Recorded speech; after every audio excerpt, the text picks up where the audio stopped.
En esta videocolumna me voy a referir a un tema que es un escándalo en Cuba y además de cubanos en todo el mundo. No es un opositor.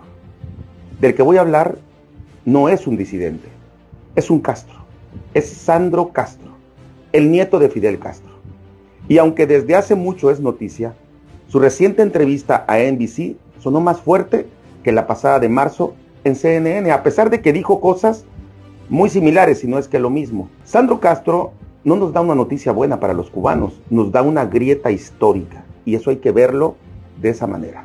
El nieto de Fidel Castro, sí, el heredero simbólico de una de las revoluciones más férreas del siglo XX, aparece una vez más en televisión hablando del libre mercado, de apertura, de menos burocracia, incluso de democracia. Insisto y subrayo, no es un opositor, no es un disidente y no es un exiliado. Es un Castro acusando al propio gobierno heredado por su abuelo de ser artífice de un bloqueo interno muchísimo más dañino y poderoso que el de Estados Unidos. No solo es un cambio de gobierno, sino un cambio de mentalidad, porque aquí tenemos a veces un bloqueo interno mentalmente que nos perjudica muchísimo. Casi nos perjudica tanto como el bloqueo externo de los Estados Unidos. Y aquí hablamos de un personaje que no importa que no tenga aceptación general entre los cubanos, que no importa que no tenga una imagen popular, es un Castro. Y entonces la pregunta no es qué dijo, la pregunta es por qué ahora lo puede decir. Porque esto no es evolución ideológica, esto es colapso presionando discurso. Cuba hoy no está debatiendo modelos, Cuba está sobreviviendo en la oscuridad. Apagones de más de 72 horas en provincias enteras, y en La Habana más de 20 horas sin electricidad. Un país literalmente apagado, un país detenido, un país asfixiado. Y cuando la realidad asfixia, hasta el discurso más rígido empieza a romperse. Pero aquí viene el punto que dinamita toda la narrativa. El propio Sandro Castro introduce un concepto que en Cuba se ha dicho durante años en voz baja, en barrios, en provincias, en la calle: el bloqueo interno.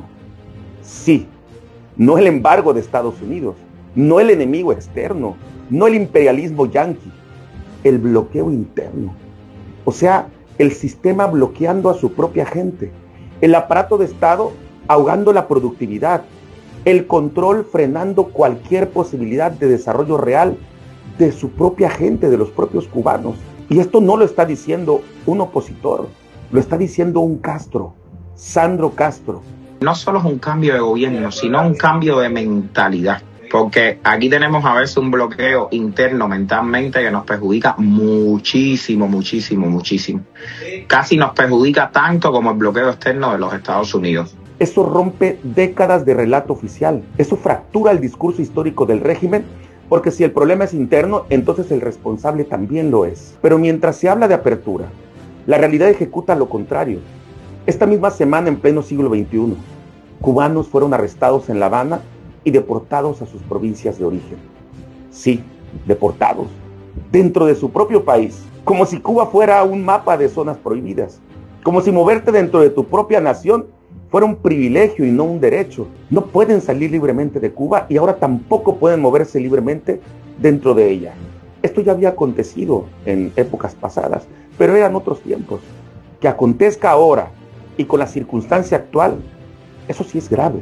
Y podemos decir con justa razón que eso no es ideología, eso es control total del ciudadano. Entonces, ¿de qué apertura habla el régimen de Cuba? ¿De una transformación real o de una maniobra desesperada para evitar el colapso? Porque aquí está la verdad que incomoda. Cuando el castrismo empieza a hablar el lenguaje del mercado, no es porque haya cambiado. Cuando el castrismo empieza a hablar con este léxico en donde acusa al gobierno de un bloqueo interno, es porque ya no puede sostener lo que construyó. Esto no es una transición democrática, es algo más crudo, más profundo, más irreversible. Es el sistema reconociendo desde su propio linaje que se quedó sin argumentos. Sí debe haber un cambio en la mentalidad y en el sistema de gobierno. Cambios que tienen que ser debido a los temas políticos, a los temas sociales, y todo será complejo y paulatinamente. Y cuando el apellido que construyó el poder empieza a justificar su transformación, entonces ya no estamos ante un discurso, Estamos ante una estructura que se resquebraja desde adentro. Y eso en política siempre es el principio del fin. Esto es Juicios del Poder con Jonathan Estrada Internacional para Escudo de las Américas. Aquí opinamos y analizamos el poder sin permiso.